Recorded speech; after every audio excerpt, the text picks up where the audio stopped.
Si tu crois que t'es seul dans ta chambre, mais qu'un téléphone sonne dans ton placard, et que c'est ta voix à toi qui te répond, pose-toi la question si t'es vraiment seul. L'histoire que je vais te raconter, elle s'appelle simplement celle de l'autre côté. Avant de commencer la vidéo, n'hésite pas à commenter l'heure à laquelle tu vois cette histoire, et aussi commenter la ville que tu voudrais que je fasse pour la prochaine histoire. Constantine, 2022. Une fille tranquille posée sur son lit, téléphone à la main. Il est tard et rien de spécial. Et là, elle attend une sonnerie. Pas une notif, pas une alarme, une vraie sonnerie, un appel. Mais qui vient du placard. Elle check son téléphone, écran noir, aucun appel. Mais la sonnerie continue.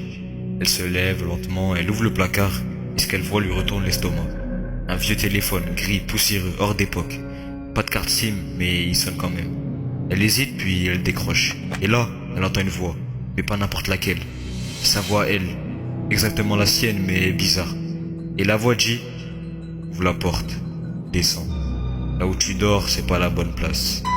Elle claque le placard, elle lâche le téléphone et elle reste figée toute la nuit. Le lendemain, même heure, même sonnerie, même placard. Elle répond pas. Et ça continue, tous les soirs, toujours la même sonnerie et le même frisson dans le dos. Un soir, elle en peut plus, elle répond. Et la voix dit juste, te retourne pas. Son cœur tape fort, elle reste immobile puis elle désobéit. Elle se retourne et là elle comprend. C'est plus sa chambre. Tout est là mais tout est inversé. Comme si elle était dans le miroir. Et justement dans son miroir, elle voit de la lumière, mais pas dans la vraie pièce. Elle s'approche et dans le reflet, elle se voit. Mais y a un truc qui va pas.